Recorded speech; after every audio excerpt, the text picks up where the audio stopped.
Сейчас уложим. Сёма, Сёма, Сёма. Студент наш. Ложись. Ложись, не мешай. Добрый день, друзья. Как всегда, в первом закрепленном комментарии я оставляю свои ссылки на группу ВКонтакте и на Яндекс.Дзен. Проходите, подписывайтесь, чтобы не потеряться, на всякий случай.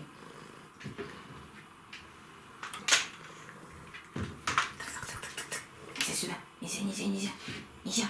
Нельзя. Ложись. Все, лег и не мешаешь. Нет. Нет, не мешай, пожалуйста. Все, уходи. Уходи, ложись. Ложись, лежи, мурчи. И не мешай. Все, лег. Лежать. Не трогать ничего. Лежать. Все, молодец. Я считаю, что нужно рассказывать не только о каких-то достижениях, удачах в реанимации или в выращивании орхидеи, или в цветении, но нужно рассказывать и о том, что не получается, или получается не так, или получается даже независимо от меня, и даже разобраться я не могу, почему это не получается. Может, вы что-то подскажете. Не далее, как 2 марта я вам показывала орхидею лунную серенаду. Прекрасный белый биглип, но на нем обнаружился фузариоз. Я его обработала, но это ничего не помогло. Болезнь стремительная. И корни замочила, напоила, и серединку намазала. Орхидея сбросила все листья, соответственно, цветонос я тоже обрезала, но остались корни. Корни пока не высыхают, остаются зелеными, не сильно растущими, но и пока не пропадают, не высыхают совсем. Такую орхидею я оставляю, вдруг повезет и получится из нее детка, пусть стоит в тепле, под освещением.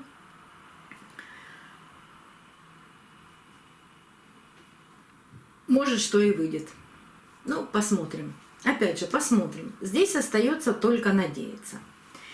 А вот орхидею, которую я вам показываю в течение 2 лет, это наш знаменитый Аркс-Рэй, который подвергся и реанимации, и наращиванию корней.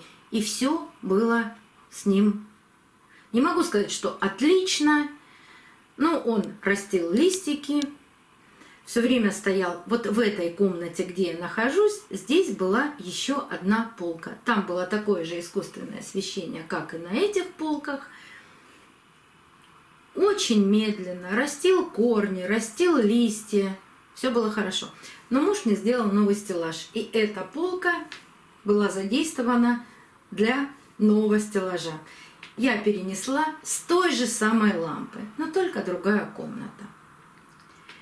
И там есть недалеко, прямо рядом со стеллажом, есть окно, которое немного сейчас открывается, потому что еще было прохладно. Но есть 2 часа в день, когда попадает солнечное освещение. Простоял он примерно 3 недели.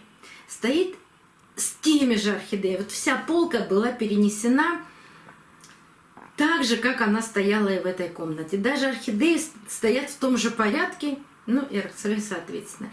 И вдруг, не далее как 3 дня назад, я обнаруживаю на Аркс-Рэй вот такой лист.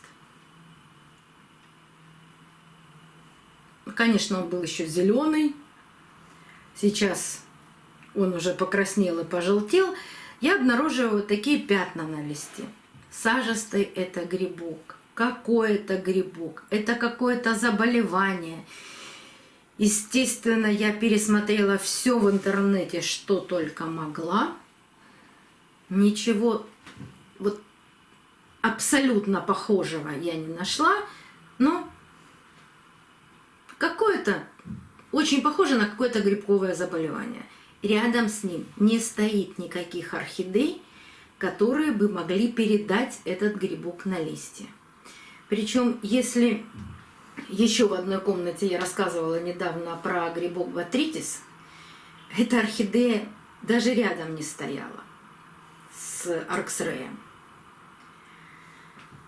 Я обработала привикуром, пробрызгала всю орхидею, все листья привикуром разбавленным, разбавляла 1,5 грамма на 1 литр.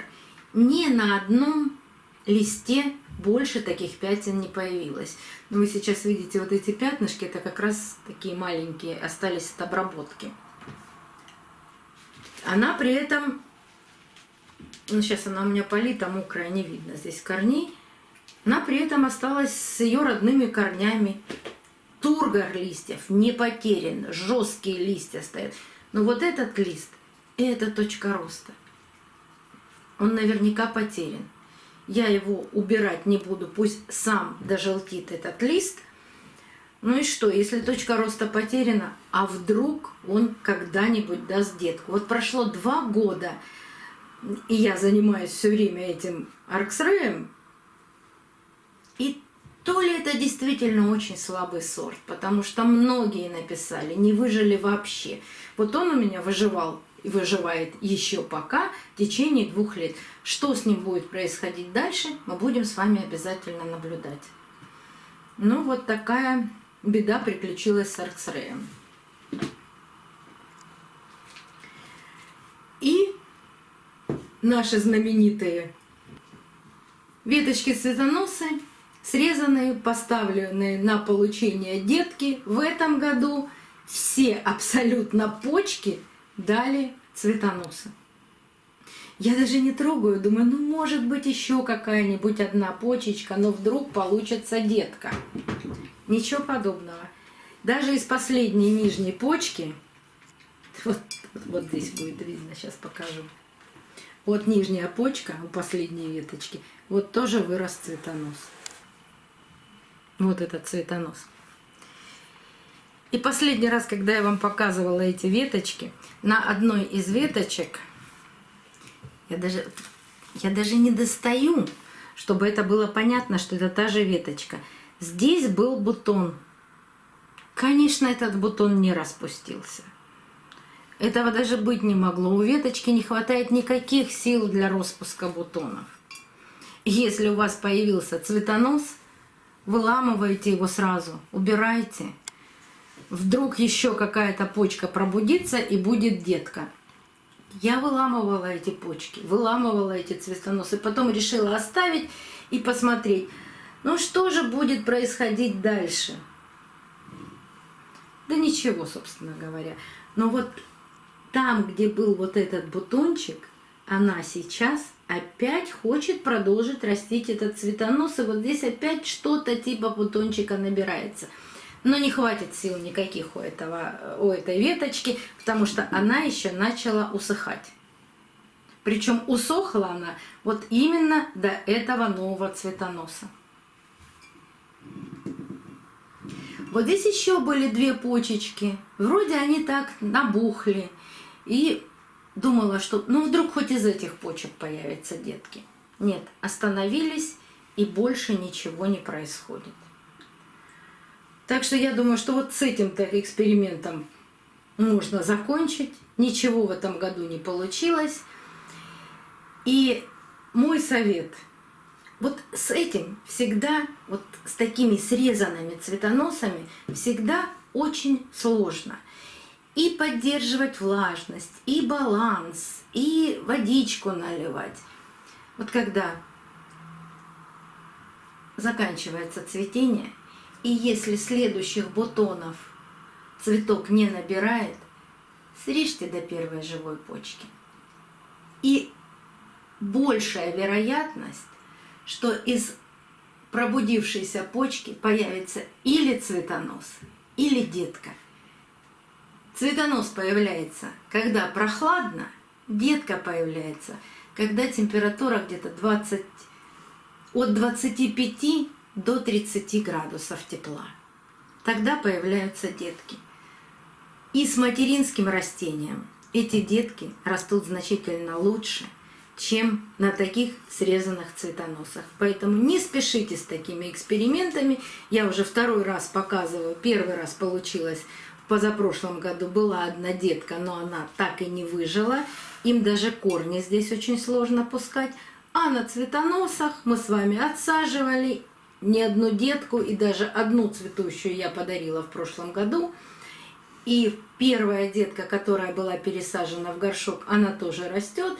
Вот на простом цветоносе вместе с материнским растением значительно лучше растут и детки, и пускают корни. Так что оставляйте цветоносы на их мамах.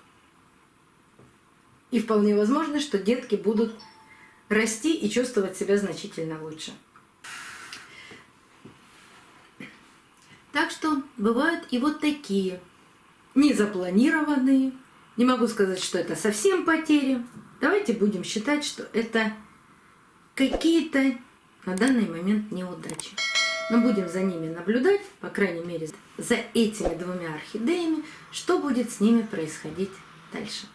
До новых встреч, друзья! Увидимся на канале.